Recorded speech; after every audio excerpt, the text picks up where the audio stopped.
Pues como cada martes, con SCL Consulting, con SAPA vamos a aprender de tecnología, muy bien acompañado hoy en este estudio con don José María Azcárate, socio director de SCL Consulting. Señor Azcárate, una semana más, muy buenas tardes. Hola, buenas tardes, Rubén. Me alegra mucho que me hiciera caso el martes pasado y le tenga por aquí de nuevo. ¿Has visto 2 seguidas? 2 seguidas, no sé si hasta Navidad le volveremos a ver por aquí. No, sí, seguro que sí. Don Carlos Campos, director comercial de Gran Cuenta de SCL Consulting, ¿cómo está usted? Muy buenas tardes. Rubén, ya Un se placer nos ha verle por acabado aquí. el chollo del buen tiempo, ¿eh? Sí, no, ya está la cosa preocupada. Bueno, es lo lógico también, ¿no? Es lo normal, Sí. pero no va a durar todo, que también hay que empezar ya a sacar la temporada de invierno, que las tiendas tienen que vender ropa también, entre otras cosas, ¿no? Ya lo creo. Que si no, ¿todo bien, don Carlos? Muy bien. ¿Todo bien, don José María?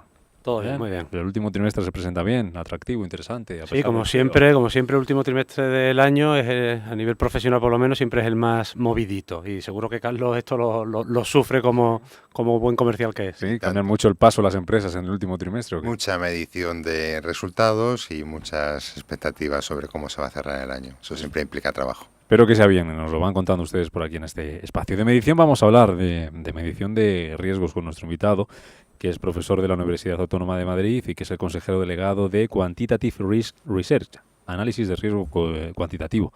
Don Santiago Garrillo, ¿cómo está usted? Muy buenas tardes. Muy buenas tardes, Rubén, muy bien. Bienvenido, gracias por acompañarnos.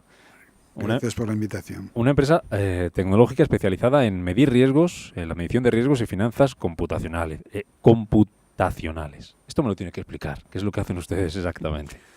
Bueno, lo que hacemos es aplicar la probabilidad, la estadística y lo último en computación sobre ordenadores para, digamos, desarrollar modelos que permitan a las entidades financieras que lo tienen por mandamiento regulatorio pues hacer los cálculos de capital que manda Basilea, esta cosa tan traída que hemos visto tantas veces en estos años de crisis. Eso es lo que hacen ustedes, ¿no? ¿Esto que hacen vale para todos los sectores, esa medición, especialmente para el sector financiero? ¿Dónde se enfocan?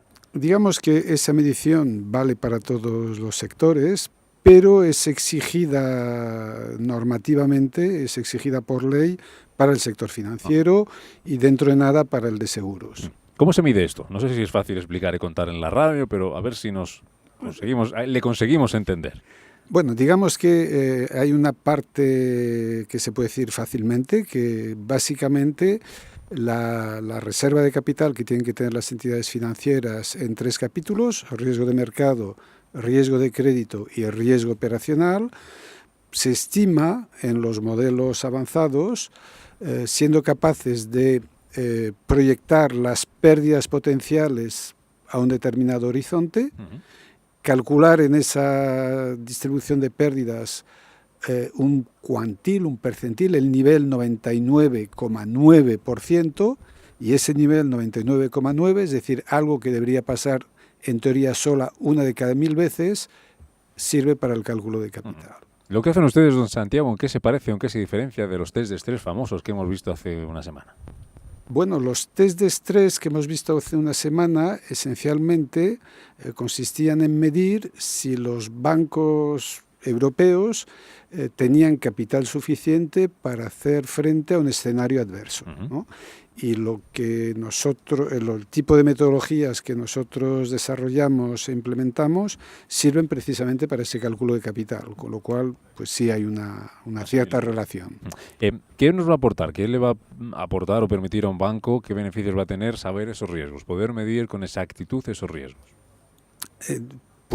Le va a aportar poder hacer un cálculo preciso de sus necesidades de capital, ¿no? Básicamente ese capital que tienen que dotar los bancos, que tienen que tener disponible, sirve para hacer frente a una situación, digamos, más o menos catastrófica, ¿no? Pues un impago en riesgo de crédito, un evento que pueda suponer, pues yo qué sé, una multa o una pérdida grande por una mala práctica en riesgo operacional o un movimiento muy adverso en el mercado que castigue la cartera de inversión de la entidad. La pregunta que están esperando Chema y que está esperando Carlos y que mucha gente seguramente esté esperando. ¿Y esto antes no se ha hecho bien para que hayamos llegado a la situación financiera que hemos llegado y que hemos vivido años atrás? Bueno, tiene toda la pinta de que no se hizo bien, dadas las evidencias, ¿no? Bueno, esencialmente lo que hemos visto años atrás ha tenido que ver con riesgo de crédito y riesgo operacional. El riesgo de crédito es que se ha prestado digamos, prestatarios finales que no tenían la calidad crediticia esperada y que han impagado más de lo que se esperaba, ¿no? Es decir, la probabilidad de impago pues ha resultado ser bastante mayor que la estimada. Y eso ha tenido mucho que ver con el hecho de que, digamos, muchas de las estimaciones se han hecho en una fase de ciclo creciente, ¿no? Una fase creciente del ciclo, mejor dicho, es decir, con la economía disparada hacia arriba, y cuando han llegado mal dadas, pues digamos que una parte no despreciable de los destinatarios de esos préstamos pues no han podido pagar, ¿no? Y ahí muchas veces se tiende a pensar en la gente que no puede pagar su piso. Esa es la parte pequeña. La parte gorda han sido más los promotores, ¿no? que se han visto en una situación donde el negocio no seguía y no han podido pagar lo que debían. Eso en cuanto a la parte del crédito. Hablando de riesgo operacional, don Santiago, ¿qué más podemos ver? ¿Qué consideramos un riesgo para una entidad financiera? Bien, riesgo operacional es un conjunto de riesgos que tienen que ver con la dinámica diaria y en la cual, digamos, se especifican pues cosas como el fraude interno, ¿no? El fraude interno es el famoso evento aquel de Pepe el de Popular, ¿no? que se marchó con la caja. Eso sería un evento de fraude interno. Es fraude externo, ahí pues podrían estar todas estas cosas de robo de tarjeta o robo de identidades y utilización, pero están también cosas como caídas de sistemas, están también cosas como malas prácticas. Por ejemplo, digamos, si un banco ha tenido una multa por el tema de preferentes, es un evento de riesgo operacional. ¿Una tarjeta Black es un riesgo operacional? Una tarjeta Black hay un componente de riesgo operacional también, que es el hecho de que la mala práctica de la entidad que en su momento no la declaró como tenía que haberla declarado, ¿no? Además, hay otras cosas que el riesgo operacional. Pero ya que estamos en un espacio de tecnología, que lo hablamos muchas veces, el tema de los robos, por ejemplo, de datos en Internet, seguridad en Internet, también es un riesgo operacional. Son riesgo operacional también, sí. Don José María, don Carlos, a su disposición, don Santiago Carrillo. Bueno, Santiago, me alegro mucho tenerte por aquí. Somos viejos conocidos desde hace tiempo y la verdad es que por más que te oigo, no consigo nunca comprender el alcance en su máximo detalle de qué es lo que se puede hacer con vuestras herramientas y con vuestra inteligencia aplicada al negocio, ¿no? Pero de alguna manera he creído barruntar que una mejor o una mayor precisión en la medición del riesgo permite a las entidades financieras ajustar sus dotaciones de capital a una cuantía pues más adecuada al riesgo en el que realmente están incurriendo. Eso supone ahorros en las dotaciones de capital que tienen que hacer las entidades financieras. ¿Es correcto? Bien, podrían ser ahorros o, llegado el caso, no ahorros. La cuestión es tener una dotación de capital que se corresponda con el perfil de riesgo. ¿Y en qué medida es responsable el regulador de que esa medición sea exacta? Claro, el regulador tiene una función de supervisión que consiste en, de alguna manera, certificar y para autorizar una entidad tiene que certificarla en el uso de esos modelos. Y esa certificación, digamos, tiene un componente de validación, de asegurarse de que esos modelos son los adecuados para la entidad en cuestión, ¿no? Supervisor que desde ahora va a ser el Banco Central Europeo. ¿Y en qué estado estamos? ¿Actualmente se permiten modelos avanzados? Bien, digamos que hasta la fecha la situación es la siguiente. En riesgo de mercado había modelos avanzados de manera sistemática en la mayor parte de las entidades medianas y grandes. Parece ser que la idea del Comité de Basilea es revisar esa situación, ir a un modelo avanzado algo más complejo y ser más restrictivos en el uso de modelos avanzados. Cuando no hay modelos avanzados en los tres tipos de riesgo, los modelos, digamos, más simples son modelos forfetarios donde se penaliza más en términos de capital, es decir, se hace un cálculo de capital que teóricamente debe servir para cualquier modelo de banco y por consiguiente debe cubrir el peor caso, ¿no? En riesgo de mercado tiene pinta de que iremos a algo de ese tipo. En riesgo de crédito, digamos, hay distintos niveles. El nivel más simple, en todos los casos hay una fórmula única que depende esencialmente de dos parámetros, la probabilidad de incumplimiento y la cuantía que se pierde de medias en caso de incumplimiento. Entonces, en el modelo sencillo esos dos parámetros vienen dados. En los modelos más avanzados las entidades pueden estimar esos parámetros a partir de sus datos, ¿no? De ahí, de nuevo, en el caso en que te den los parámetros, pues tienen que darte un valor que permita cubrir cualquier caso y por consiguiente son más penalizadores, ¿no? Ahí, aparentemente, el modelo que tenemos va a seguir. Ha habido algunas vueltas recientes en las cuales se han añadido algunos conceptos para cubrir más aspectos del riesgo de crédito que los que se cubrían con las fórmulas tradicionales, ¿no? Y en riesgo operacional, pues de nuevo hay un modelo avanzado donde básicamente la distribución de pérdidas a la que me refería antes es estimada a partir de los datos de la entidad y hay había unos modelos básico y estándar que van a ser sustituidos por un único modelo estándar cuyo borrador se publicó el 6 de octubre y que va a suponer un incremento considerable de capital para las entidades porque el Comité de Basilea ha llegado a la conclusión de que el modelo anterior que aprobaron a principios de siglo infravaloraba realmente los riesgos de las entidades y según ellos, y creo que en eso tienen bastante razón, la crisis ha demostrado que ese modelo no era suficiente. Me surgen un montón de preguntas. Ahora dejo a José María escuchando a Santiago Carrillo. Lo que proponen ustedes, esta medición de riesgos desde Quantitative Risk Research, ¿se puede hablar de algún porcentaje de fallo, de acierto, de error a la hora de medir esos riesgos? Bueno, podría hablarse, digamos, pero técnicamente esos riesgos se miden se miden con técnicas estadísticas. ¿Sí? Es decir, se establece un importe, se calcula un importe de pérdidas que debería superarse solo, para entendernos, una de cada 1000 veces, ¿de acuerdo? ¿Hay datos para hacer eso con todo el rigor y todo lo bien? Bueno, una cada 1000 veces, si una vez es un año, es difícil porque no tenemos muchos miles de años para hacer estadística, ¿no? Con lo cual, básicamente se tiende a utilizar procedimientos suficientemente conservadores para que a la vista de los datos disponibles uno pueda pensar que eso funciona razonablemente, ¿no? Y cuando uno mira esto, pues las estadísticas de las cosas que vemos en el mundo pues apuntan a que unos lo hacen razonablemente bien y otros pues menos bien, ¿no? ¿Al otro lado del charco lo hacen más razonablemente bien que aquí en Europa?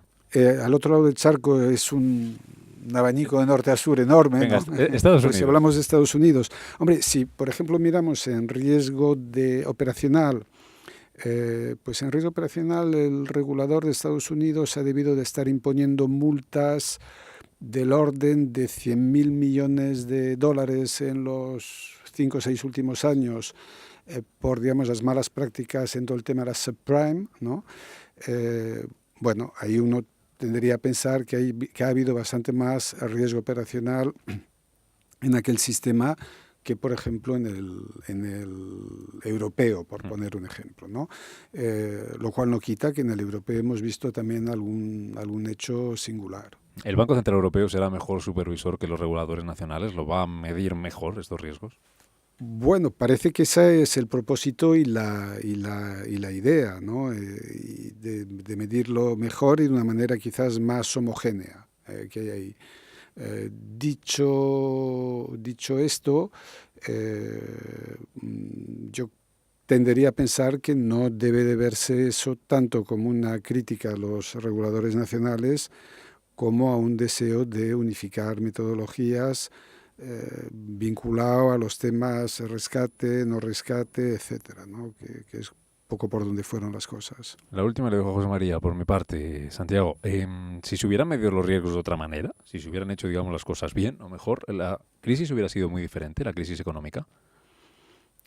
A ver, seguramente en uno de los componentes sí, de acuerdo, que es esta crisis ha tenido un componente, digamos, yo creo, de crisis cíclica, como las que hemos podido ver en otras épocas, y de esas crisis, digamos, esta ha sido una de las gordas, y ha tenido un componente, crisis del sistema financiero, que ha venido a agravar la otra, ¿no? Pensar que ha sido solo una, cualquiera de las dos que estemos viendo, yo creo que sería un error. Entonces, una política menos alegre con el crédito promotor, pues seguramente habría dejado a las entidades financieras, y recordad, estamos hablando ahí sobre todo de las cajas en el caso nuestro, no solo, pero sobre todo de las cajas, y el sistema financiero en Estados Unidos, en Inglaterra, en Alemania también, ¿no? Ha sufrido bastante de este tipo de cosas, pues habríamos tenido un sistema financiero menos tocado y eso seguramente nos habría ayudado a salir más rápidamente de la crisis. Bueno, la verdad es que me parece interesantísimo todo lo que has comentado, Santiago, interesantísimo a la par que muy complejo, y te agradezco que lo hayas contado con la sencillez como para que hasta que yo haya sido capaz de enterarme, creo, más o menos, pero permíteme simplificarlo y hacerte una pregunta, una duda que tengo. Si no me equivoco, al final lo que habéis desarrollado es un conjunto de aplicaciones o de tecnologías para optimizar el cálculo del riesgo al que se ven sometidos las entidades financieras, y que eso le obliga, digamos, a provisionar o a provisionarse ante posibles contingencias. Es así más o menos y simplificado, ¿no? Sí. Y si yo fuera una entidad financiera, yo tendría la capacidad de... porque al final el resultado que se obtenga de ese cálculo tiene un impacto económico brutal en la entidad financiera, entiendo. Evidentemente, al final ese cálculo le puede hacer a la entidad financiera ahorrarse muchísimo dinero, o incluso, como habías comentado tú al principio, o al revés. Yo tendría potestad como entidad financiera, si no me gusta un cálculo, intentar aplicar otra solución, otra tecnología o otro proveedor para que me haga el mismo cálculo y hacerlo a mi antojo, o esto está controlado y regulado para que son lentejas y lo que te digan es lo que tienes que hacer. Tiene que ser lentejas. Quiero decir, el papel del supervisor precisamente es asegurarse que el capital resultante tenga que ver con el perfil de riesgo de la entidad, ¿no?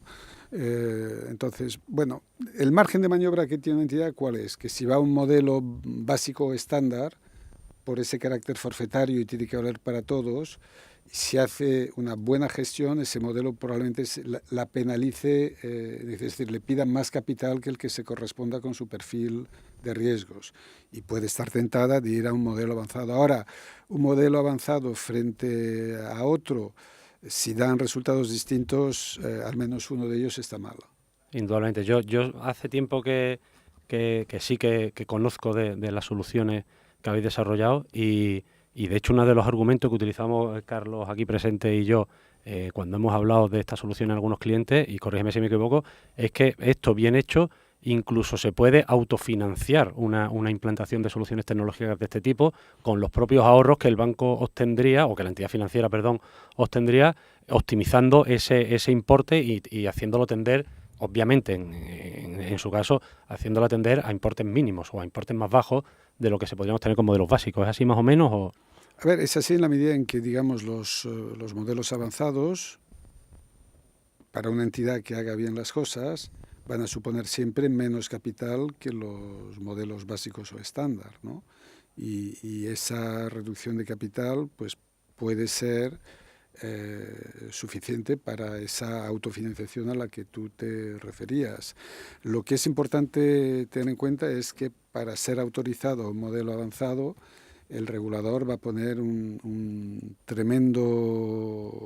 tremenda vigilancia y va a chequear todos los aspectos de la gestión y del cálculo de ese capital, ¿no? Porque tal y como están las cosas, ningún regulador se puede permitir el lujo de una alegre reducción de capital que no esté muy sólidamente fundamentada, ¿no?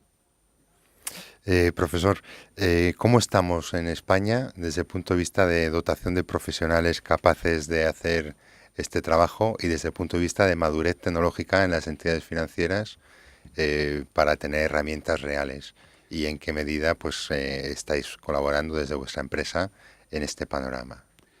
Bueno, yo diría que en España existe podemos decir ya una tradición en estos temas nada despreciable.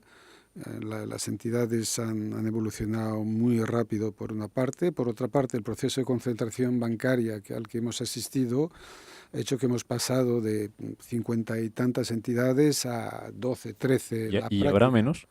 ¿Y habrá menos? Es una buena pregunta. El que sepa la respuesta probablemente pueda beneficiarse de ello. No lo sé si habrá menos. En fin, uno tiene la impresión de que este proceso ya más o menos ha tocado fondo, ¿no? Pero eso ha hecho que hay muchas menos entidades. La cantidad de profesionales que había en el mercado es la que había antes, ¿de acuerdo? Con lo cual las entidades han podido ahí recapitalizar desde el punto de vista del capital humano quien lo necesitaba. En general, teníamos en mercado y crédito cupo importante, digamos, de las entidades que han quedado en modelos avanzados. Algún paso quizás que se haya dado en crédito, y ahora está el tema de operacional, donde solo una entidad estaba validada en modelos avanzados y donde ahora varias de las entidades del país pues están planteando validar un modelo avanzado en riesgo operacional. Una última por mi parte, don Santiago. Si José María o Carlos tienen algo para terminar, concluimos con ellos. Por poner ejemplos que son de actualidad dentro del sector financiero, cuando el ministro de Economía habla de quebrantos de 2.600 millones de euros en las antiguas cajas, no sé si eso se puede considerar riesgo operacional. ¿Y a quién hay que pedirle responsabilidades de ese riesgo? ¿Quién ha fallado ahí? Eso es una... A ver, muchos tendrán un componente de riesgo operacional, ¿de acuerdo? Por ejemplo, aunque no sea más que por malas prácticas, que es uno de los capítulos, ¿no?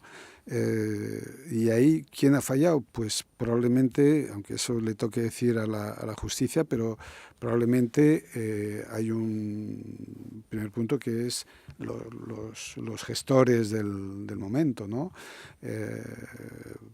Sin lugar a dudas, esa es la primera línea de fallo en ese tema. José María, Carlos. Yo tenía un par de ellas para terminar. Una que nos contara Santiago, porque si no me equivoco hay una posibilidad, si alguien está tan loco como para querer formarse en estas cosas, que a mí se me antojan tan imposibles de entender, pero hay una posibilidad de formarse, hay un máster organizado respecto a esto, ¿no es así? Sí, hay un máster en el Instituto Bolsas y Mercados Españoles, es un máster executive, viernes tarde, sábado mañana.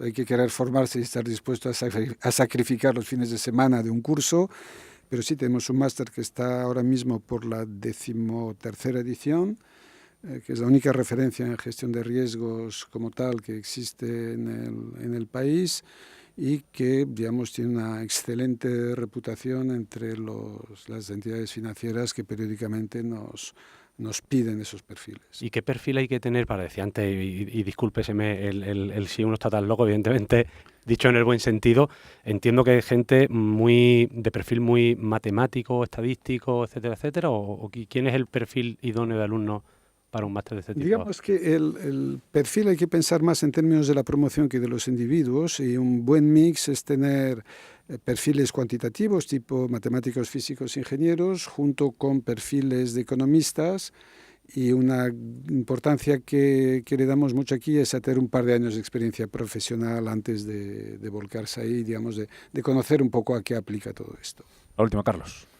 Pues no, sin duda, nosotros que estamos un poco en contacto con el mercado, vemos que hay una necesidad tremenda de este tipo de profesionales, y animo a nuestros oyentes a que investiguen las posibilidades de completar su formación en estas áreas, porque son áreas demandantes de trabajadores. Me gustaría terminar, don Santiago, preguntándote por tu experiencia con la plataforma SAP, con la que sabemos que recientemente has tenido algún tipo de relación, y también aprovechando que nosotros somos proveedores de SAP. Sí, bueno, nosotros, nuestra plataforma fue elegida por SAP para completar el GRC, la suite, digamos, de buenas reglas de gobierno, riesgos y como tales, pues ya tenemos un par de clientes referenciados, uno en España y otro en Brasil. Y estamos ahora en plena ebullición, digamos, de visitar clientes a nivel mundial con SAP. Es decir, esta semana tenemos una call con una entidad en China, hemos hecho ya una oferta la semana pasada en India. Bueno, estamos efectivamente en plena ebullición.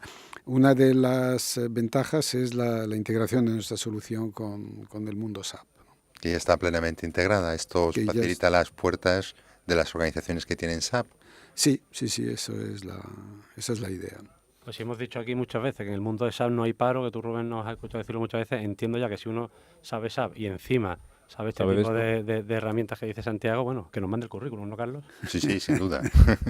Pues ha sido un verdadero placer, ¿eh? Hubiéramos estado otro buen rato más, pero los tiempos mandan y hay que decir hasta aquí, pero invitándole para que venga cuando quiera, a don Santiago Carrillo, profesor de la Universidad Autónoma de Madrid y consejero delegado de Quantitative Risk Research. Que un placer de verdad y espero verle por aquí cuando quiera. De acuerdo, gracias, muchas Santiago. Gracias a José María Azcárate, a Carlos León. Los veo la próxima. Carlos León también, que es director comercial también de SCL Consulting. Le mandamos un saludo, pero no está aquí hoy. Y le invitamos a que venga. Que también vamos poniendo falta aquí, lleva unas semanas sin venir. Carlos Campos. De SCL somos todos leones. Y José María Azcárate. Un placer haber compartido hoy mesa y tertulia con ambos. Hasta la semana que viene. Igualmente, Rubén. Gracias. Igualmente, Rubén. Gracias. Que viene.